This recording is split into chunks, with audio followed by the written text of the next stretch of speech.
I would like to make brief comments on the occasion of Joseph P. Ohaho, the ethics of life, principles and practices of defining your ethical path during the book launch, and this is the book. First and foremost, I wish to salute the esteemed author Joseph Patterson Ohaho and his better half and dear friend Madam Rose Nafula, as well as recognized our distinguished Pan-Africanist Professor P.L.O. Lumumba, who is the chief guest in this auspicious event, and all distinguished sojourners on the ethical path present here in today's book launch. At the outset, let me confess that I read Joseph's offering, The Ethics of Life, Principles and Practices of Defining Your Ethical Path, of 138 pages, more or less at one sitting. I had not previously interacted much with Joseph, and I keep on calling him Joseph so that I don't mess up with his surname, as did a lawyer, one described as Mr. G, who was representing the opposite side to Joseph's employer's client in 1999. Mr. G called Joseph Okako. Where I come from in Kenya, we must make a mammoth effort to pronounce H. Let me then congratulate Joseph Patterson because his book convinced me that the author is a man who has dedicated his life to fighting corruption, especially in the public sector, through virtue-driven ethics. Knowing the contest was treacherous, actually life-threatening, Joseph approached his cause methodically.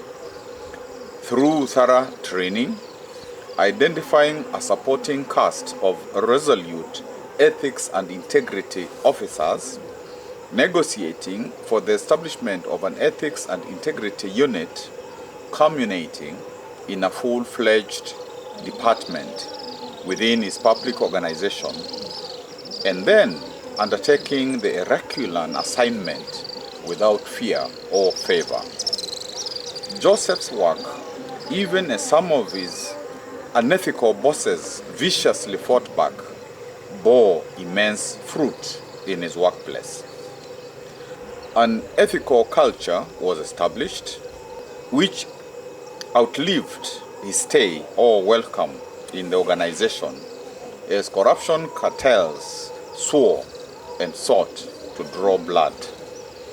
Joseph focused on the goal of entrenching a corruption-free ethic in his organization, to the extent that he decided to forego headship of the anti-corruption department so that another person perceived to be less threatening by the administration could become the first leader of the new outfit.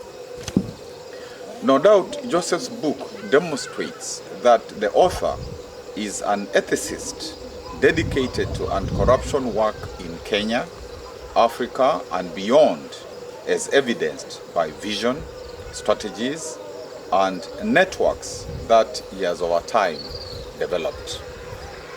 I found the book simple and profound.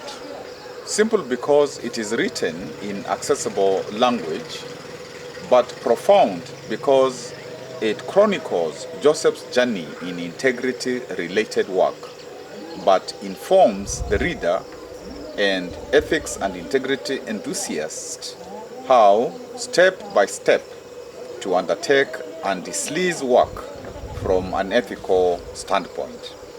The book is simultaneously How to Fight Corruption manual. Joseph defines ethics in simple terms, even though in philosophy, this is a complex concept. Like when you look at a law or Sosimojola's philosophy lucidly and simply explained the big questions and the perennial quest for truth, beauty, and goodness. There we see a very complex treatment of the concept of ethics. But listen to Joseph. He tells us an ethical person should not fear speaking in support of ethical culture. Your deeds and reasoning must clearly show your stand on matters of ethics. Don't be a fence sitter.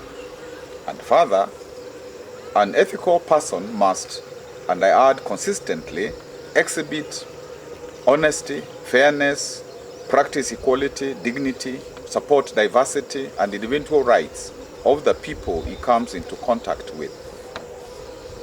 According to Joseph again, individuals behave unethically if morally they are unprincipled, unscrupulous, dishonorable, dishonest, deceitful, disreputable, unconscionable, fraudulent, dirty-minded, unfair to others, have hand-to-hand dealings, and so on. This is page 19.